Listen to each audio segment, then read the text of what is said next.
Hey folks, I want to talk about a serious topic today, the difference between being a victim and a victor. All right, a victim is somebody who's obviously been hurt by somebody unfairly, unjustly. A victor is someone who's been hurt and unfairly and unjustly and yet overcomes it. All right, they have victory over it. So, how do we get there? Now, first off, I want to say this. If you've been victimized, and so many people have these days, could be by a family member, could be by things in society, at work, a stranger, you have a right to feel your feelings. They are very legitimate and they need to be respected and treated with reverence, right? Because that's almost a holy place when we're feeling that kind of pain, right? But we don't want you to stay there. Here's what I find sometimes can be very helpful and something that's often missing. If you have been victimized and you feel like a victim and you're very upset, it's very important that you seek out therapy. Now, a Catholic therapist is going to kind of approach it in a different way because the goal of therapy is ultimately that you heal.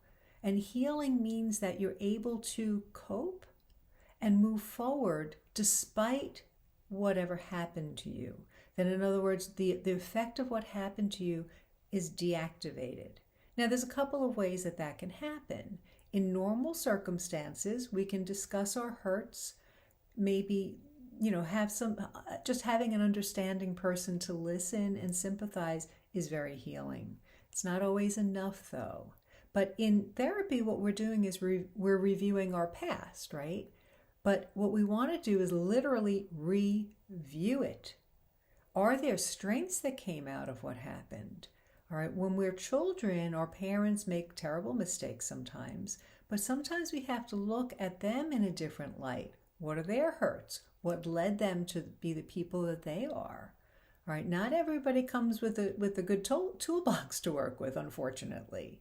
So we review our past. I remember somebody was telling me about her husband's father had left when he was a baby and left him with a bipolar mother who was very, very difficult. So as a child, he felt abandoned. He was obviously living with a very, very difficult mother and held on to these feelings for such a long time. But in reviewing it in therapy, his dad was an orphan. He wound up with this girl and the family kind of took him in without him knowing how crazy the life was going to be. He was 21 years old when he left. So here you have somebody who grew up without those coping abilities, who didn't have that loving family to support him and help him to grow and learn those things, and he took off when he was 21. Now, as a child, we just see this adult who abandoned us. But when we review it, we can look and see, what was I like at 21? You might be 31, 41, 51 when you're going through therapy. So we're reviewing it. We also want to review, are there strengths that we've gained because of what happened to us? Have we learned to cope? Have we developed more compassion for others who've been similarly victimized? All right, what are the good things that God has brought out of this? I love the story of Joseph in the Old Testament, where his brothers were jealous of him. He was his father's favorite, and they wind up selling him to the Egyptians into slavery. First, their plan was to kill him.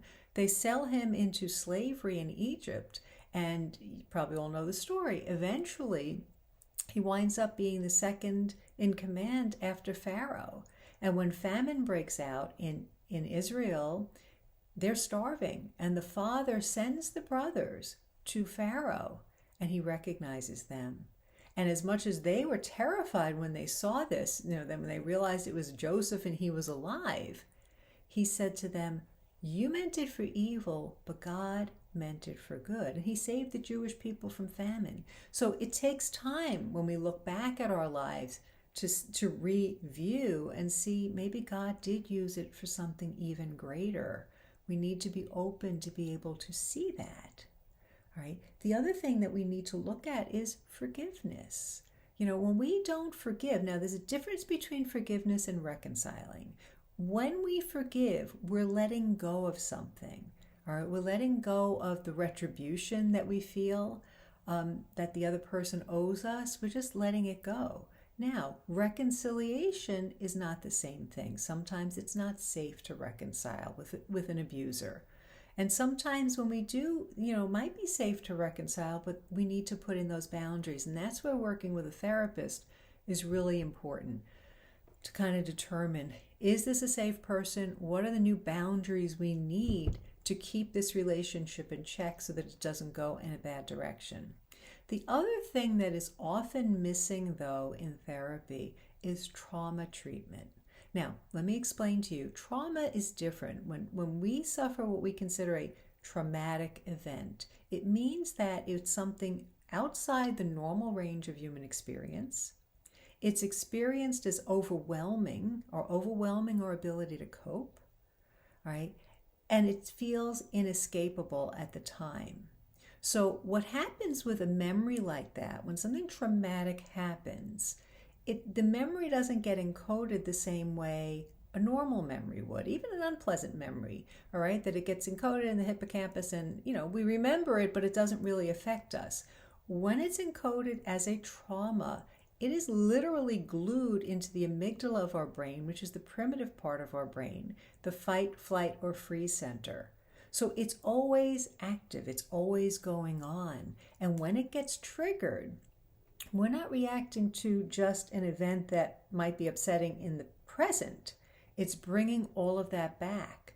All right, so you might see people overreacting to things, and you probably may have experienced that yourself. Now, not every therapist does trauma treatment. So you want to inquire, do they do trauma treatment and how does it work? All right, because the whole idea is reprocessing the memory so that it can be encoded and put away for good without that impact that keeps assailing us. Now, one very popular method and very helpful method is EMDR. That's eye movement desensitization and reprocessing. Look for a therapist who does that, or maybe if your therapist doesn't, you might find somebody who does that while you're working with your therapist. So I highly recommend that because you don't want to remain a victim. All right. If we think of ourselves as victims, what are we? Powerless. All right. But think of yourself as a victor. It may take a little while to get there, but make a determination. All right. Make a decision that I'm going to overcome this. And sometimes we feel, but that's not fair. Maybe not. I like this analogy. Imagine you're riding your bike along a road and a car comes and hits you and you wind up in a ditch on the side of the road and nobody can see you and your leg is broken. Now you have a choice. Now you can stay there and say, well, I am not dragging myself up to the road. He hit me. Let him do that. Well, he doesn't even know he hit you perhaps, or maybe he doesn't care. But nobody else can see you there. So maybe, all right, I got to drag myself to the side of the road. And now they want me to go to the hospital. Well, why doesn't he go to the hospital? He's the one who hit me. All right. And after the hospital, maybe your leg is set and now you need physical therapy. And you can dig your heels and say, I'm not getting physical therapy. Let him go for physical therapy. He's the one who hit me. You can see how ridiculous that sounds, right? It is unfair. Unfair things are going to happen. We're living in a fallen world. All right. If we want to overcome, we need to drag ourselves up. All right. We need to flag someone down for help. And we need to do the work to heal so that we're not victims, that we can overcome and not be stuck there. So I hope you find that helpful. The difference between a victim and a victor is basically mindset and decision. So work on your mindset. God allows evil only if he intends to bring a greater good from it.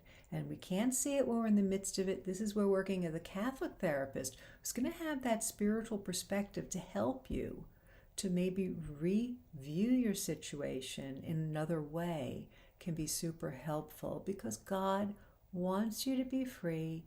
Terrible things are happening all in the world, have happened in our lives, but we don't have to stay there. We don't want evil to win. We overcome evil with good, with faith, with trust, and with making a decision to be a victor over our circumstances. Please reach out to a Catholic therapist if you're hurting, if you find that there's recurring things that you can't get past. Inquire about looking, trauma treatment like EMDR. There are other modalities out there as well, but that one is the most popular and easiest one to find. Hope you find it helpful. Please share this with somebody who's hurting.